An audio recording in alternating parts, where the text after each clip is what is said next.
Oh, okay. Sure. It's the magazine. No.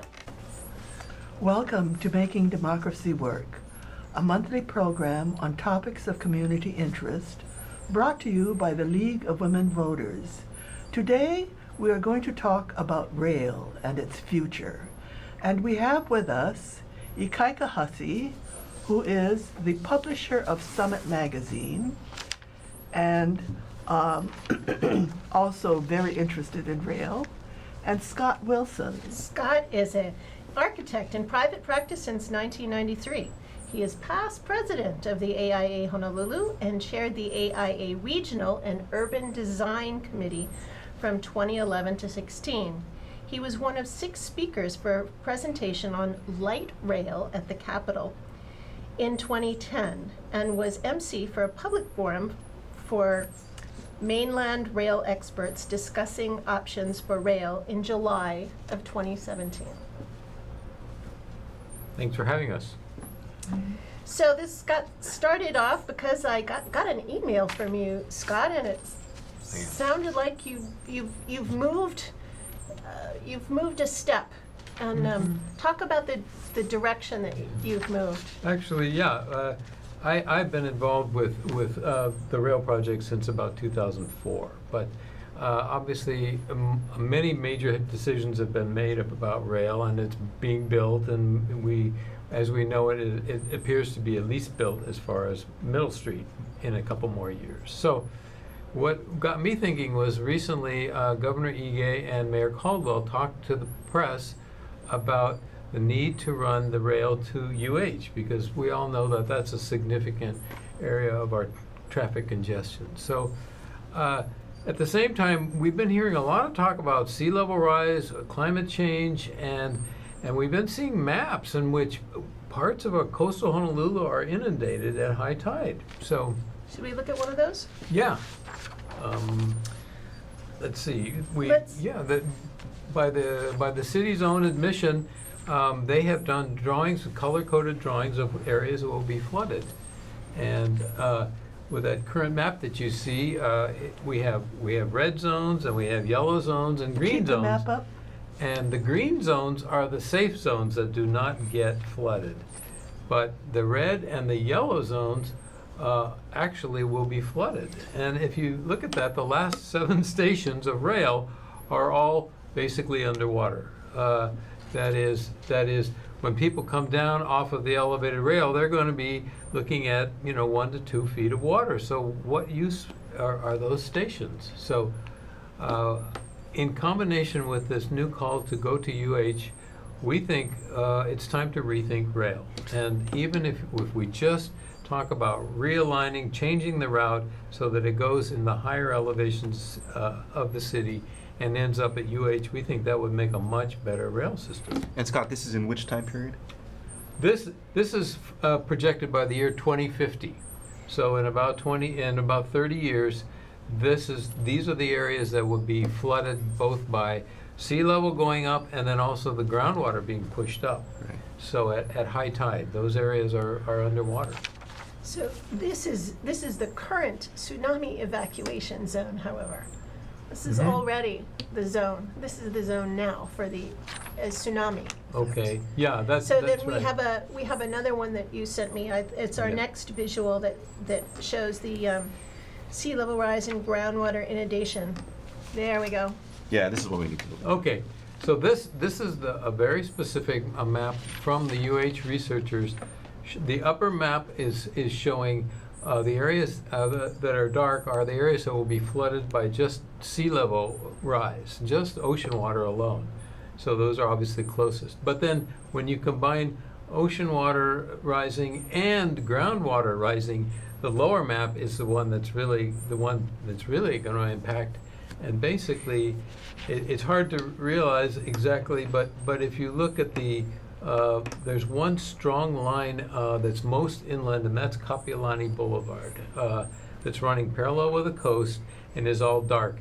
There you see little blotches of lower Moilili and parts of Keomoku area that are also going to get flooded. But the real wake-up call in that lower map is that all the streets Mount Mackay of Kapiolani Boulevard will be flooded. So it's not a good idea to put the rail anywhere in the Kapiolani area, which is exactly where it is running right now. It's also worth mentioning, I think, that there's the argument around sea level rise, which is an important reason to move rail, and then there's a whole other argument around property development and housing. The fact that we know that we need to build 30 or 40,000 affordable units to house Hawaii's existing population and the anticipated population growth. One of the arguments that we've all heard about why rail should be built is that it allows for us to do what's called transit-oriented development. But a lot of that development has already taken place, right, in areas like Kaka'ako. I think we need to talk a little bit more about groundwater level rise, because this is something that not many, we have all heard about sea level rise, but explain why ground level rise, groundwater level rise accompanies the sea level rise. Yeah, that's a very good point, because you can see the difference in those two maps. Yes. Basically, what they're talking about, groundwater inundation, they're talking about that big freshwater lens that is underneath our whole island that is floating on ocean water below. And so if ocean water below rises 3 feet, then that whole groundwater lens rises 3 feet. So suddenly our water table is 3 feet higher. And when you raise our water table in coastal Honolulu 3 by 3 feet, suddenly you've got water gushing up through sanitary sewer, or rather storm sewers, and you have flooded streets. So Which that's we're the already combination. seeing in Mapunapuna. Yes. Exactly. Yes. That's right. Okay, Yes. good clarification on that. So yeah, if you taste that water, if you were in a flooded zone and you taste it, it may not be salty, because in fact, some of it is just groundwater being pushed up, and would actually be fresh water. But it's a flood, nevertheless. So Ikaika, you were saying that you've been traveling and looking at the way transit-oriented development is being handled. What? So the conversation is around how do we pay for rail, and looking at the overall growth of our city. We know that. Well, actually, let me put it this way: we probably all wish that we had actually done rail a long time ago, right? If we had done Yeah. rail back when when Frank Fossey was talking about it, our city would look very different now. We would probably not have the same level of congested streets, the same level of dependency on automobiles, and our development might be better prescribed within specific regions, pedestrian walking zones, et cetera, around rail stops, which is what you see in cities which are developed around rail instead of around automobiles, which is what we have done. Well, we took out our rail. We used to have rail. We used to, that's right. And it would be really, it would be a lot of fun for us to dig into the ORNL line and figure out how much better that would have been if we had continued it, and also It's the too crazy reasons, depressing. the crazy reasons why we can't do it now. Part of it is that there's like a park, right? There's parkland in the middle of it that we can't seem to navigate around. It's another show, but. Okay. One thing that I've been thinking about a lot is the way in which other cities finance rail, like Hong Kong, for instance, where rail is paid for through property development along the rail route, and using it, what we would think of as a TIF, a tax increment financing. You'd look at the future value of the real estate. And so, for instance, if we were to take your idea, Scott, of moving rail Mauka and using more of a Mo'ili alignment for rail, like around King or Baratania Street, something like that, Right. then it would open up, from my back of the napkin calculations, around $8 to $10 billion of new property value in that area. Because right now you have 1 or 2 story buildings along that corridor, but if you went up and built 8 to 10 story buildings, nice mid-rise Parisian style apartments, which is my personal fave, you would essentially create all this new real estate value in the sky, in which our people can go and live in, and which creates new property taxes that can be used to pay for rail in the future. And the I've thing heard is, that yeah, many times as rail was being developed, TOD, transit-oriented development. Has there been any interest in the stations that have already been built? I have seen none. What do you It's say? a good question. I don't know. I Do you mean, know, this, Scott? this is true. No, we've had TOD seminars put on by the city, and they bring in outside experts, and they paint these wonderful pictures of how these, they're going to get all this development around stations, but in fact, it is not automatic. That they were trying to use a market system, a market-based system, and just create the stations, and then supposedly that would create value Yeah, around yeah. the stations. But you're right, Pearl, that they've been putting in stations all around Waipahu and beyond, and there's no activity around these stations yet. It isn't an automatic, and even on the mainland, like in places like Minneapolis, where they put in stations, they put in rail, they're finding that the TOD mainly occurs at the destinations, right at where all the commuters come in and they Okay. land and they walk to work. That area gets rapidly developed, except Honolulu, that's a bust because those areas are completely developed already. So a downtown station will have no development around it because there's no room. Right. It's already And- developed. And it turns out they're not madly eager to develop around Waipahu Station or West Log or those because they just don't, the developers just don't quite believe that it's worth it right now. There's just suburban land out there, and there's low rise out there. There's been a bunch of positioning, though, right? With parcels being purchased and I think basically being sat I think on. so, yeah. It will eventually. I think over time, these things always transform a city. Right. But I mean, I think Mo'iliili is really where we need to be paying attention because we've always wanted a college town, right? We've always wanted this kind of hip, walkable community. We unfortunately have made the mistake of building around cars instead of people, and I think we have at least a very narrow window of opportunity where we can change that direction for an area like Mo'iliili. So Scott, what you're advocating is that rail run through areas like Mo'iliili rather than downtown, the waterfront. well, I'm doing that part. Right now, in the current discussion, it's because of sea level rise, and we've got Yes. we've got a severe problem with 7 of the last 8 stations being underwater. The other reason that we're advocating a change to the Mauka is because since 1992, the AIA has always advocated no elevated rail along the harbor because Yeah. it was a wall. It was Yes. literally creating a wall between downtown and our beautiful harbor. Right. So that gets back to an old aesthetic argument and an urban planning argument. So that's a great way to solve both problems. How about just stopping rail at Middle Street, and then we have Uber, Lyft, taxis, the bus. Nobody says that the buses are a bottleneck. They go slowly through town, but they go.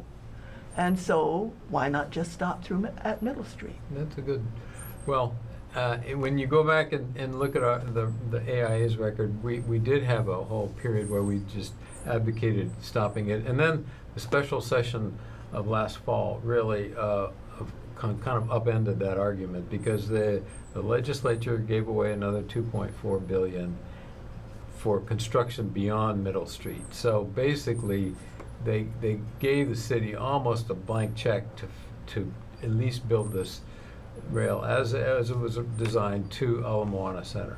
But now's the time to rethink because Yes. even building just to Middle Street is going to take another 3 years. They've already announced they're not going to finish until 2021. Thank Just God. to Middle Street. Just a middle. Yeah, Yeah. thank Just to middle, and Okay. 2025 for Ala Moana Center. So that's 7 more years, right? Yeah, 7 more years. So we have adequate time to rethink this. I hope so. I think building to middle and stopping at middle would be a problem. I do believe strongly that we need rail through Honolulu. The question is, how do we do it? I would love to see rail go through Mo'iliili. I like Scott's idea. I think that's the smartest way for us to imagine the future of the city. And even as much as I would prefer us to go back and use Dillingham's ORNL or Fosse's plan through the heart of the city, one of Fosse's ideas actually was to go underground through downtown However, Yeah. they found out that there's water under there. We always knew there was water. And, Yes. you know, subway systems like in New York, they pump out lots of water every day. Water is not Hong Kong. Hong Kong is, vast parts of it go under a bay, to get from the Kowloon to Victoria Island. Yeah, So- and we have the channel. You know, Yeah. we So got to pretty good. It's building. expensive. It is definitely more expensive even than elevated rail. That's a debate that we can have. But I think route is really what I'm talking about right now, because route will completely transform the future of Honolulu, the future of urban Honolulu, because it will finally it will put the traffic and the commuters on a spine through the center of the city that is ripe for redevelopment. So of which King- specifically, which route are you advocating at this point, Scott, or is it? Well, if I could, and you might want to look at on one of our audio visuals Okay. where we talked about future rail lines. I think it was our third audio visual, but once you get to near Ala Park, instead of Here we go, going the on express. King Street, okay. Oh, well, these are express routes, but let's ignore the title and just look at the red lines. All of those red lines are in areas that are safe from flooding, and the yellow line is the existing rail, I believe. No, I'm sorry. The existing rail route is not on this, but. No, it's on the other one that looks similar there. There we go. Oh, thank you. Okay. Dotted yellow line is rail as currently planned, ending in Ala Moana Center. You can see the dotted yellow. The red line, which connects with the blue line on the right, is a rail route that could be done at grade or elevated and would end up at the university.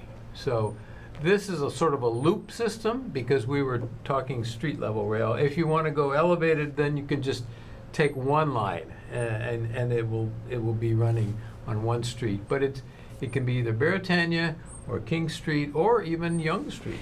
Yonge Street is an option as well. But the point is those areas are all low rise. Those areas are that big hunk of our center city that is low rise and has never really been developed. Yeah. So in any of your digging around the idea of subterranean rail, what did you come up with, Ikaika? What did you find? My fantasies look a lot like Scott's.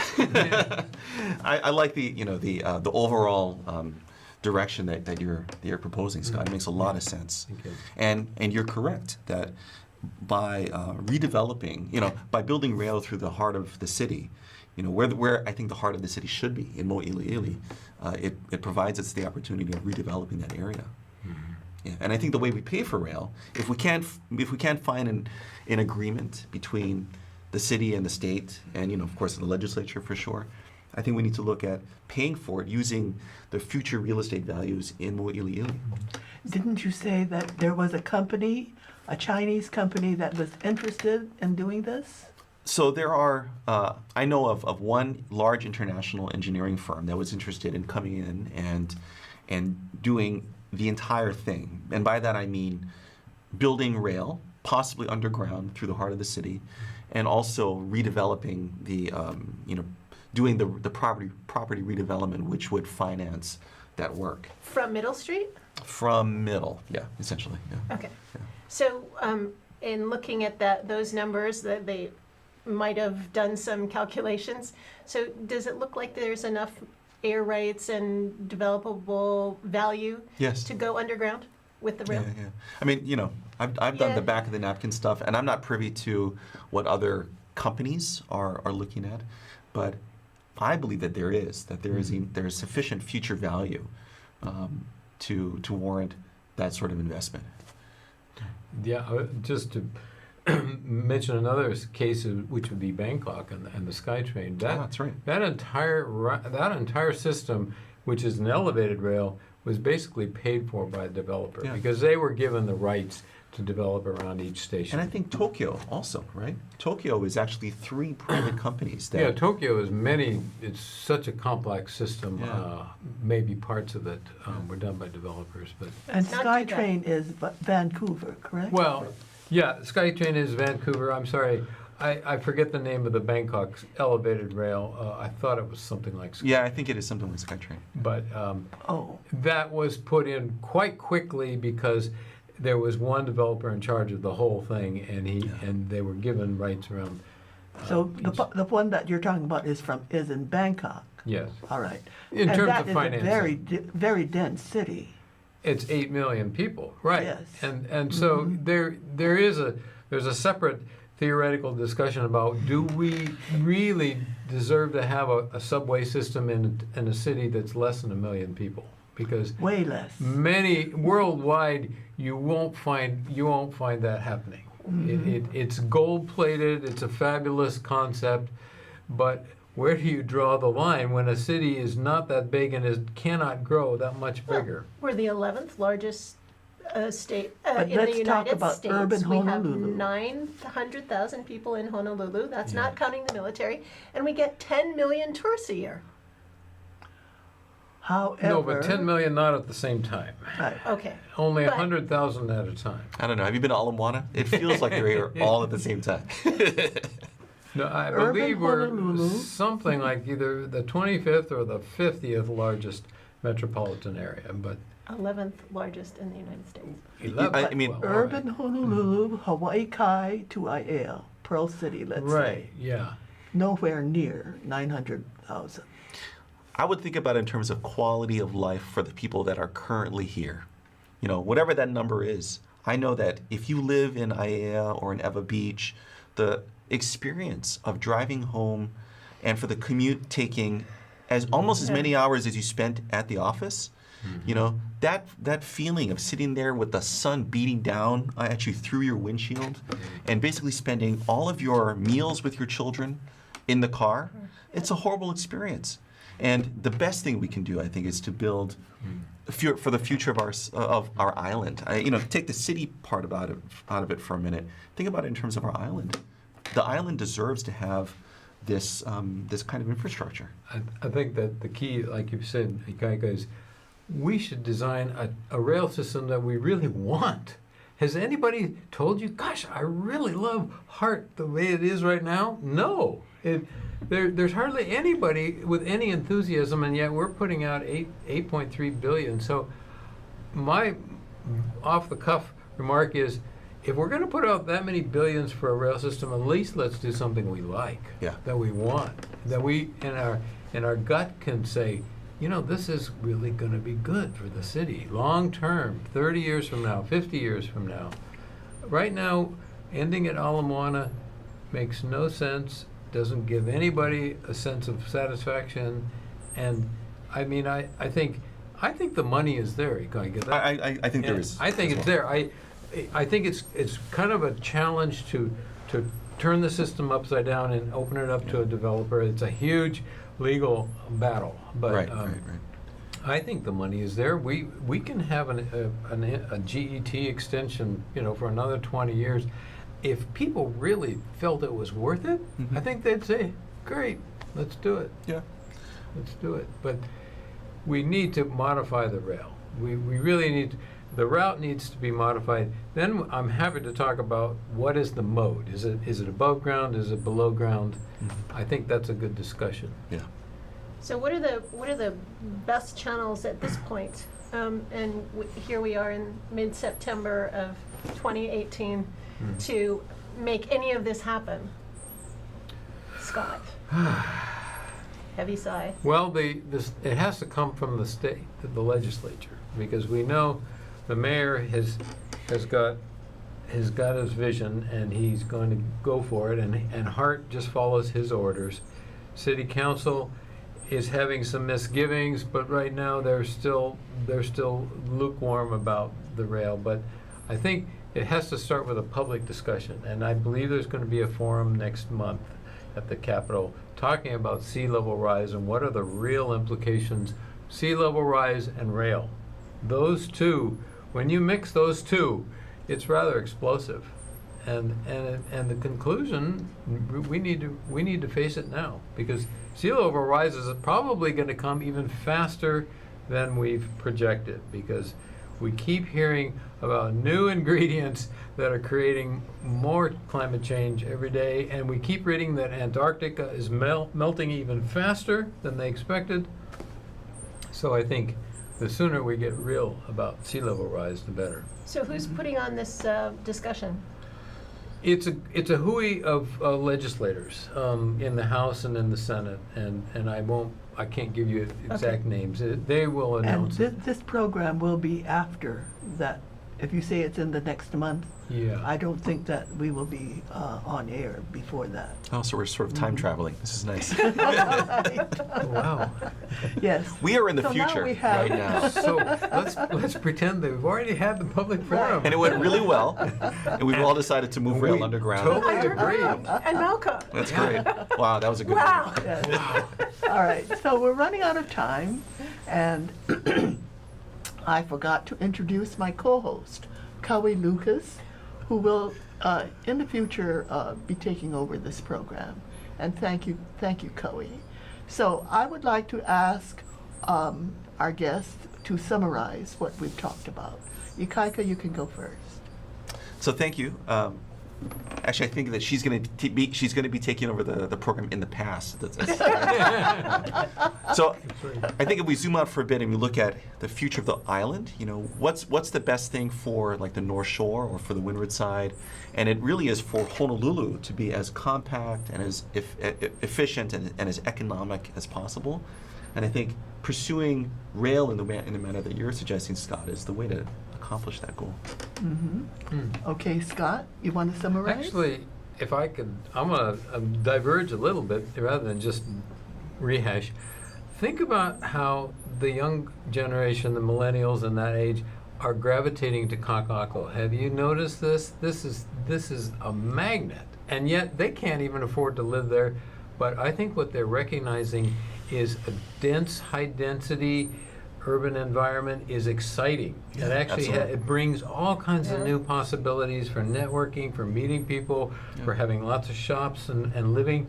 And I think I would love to see what's Okay. happening in Kaka'ako happen elsewhere. We're out of time. Thank you very much. And thank you for watching. I am Pearl Johnson with the League of Women Voters. Thank you.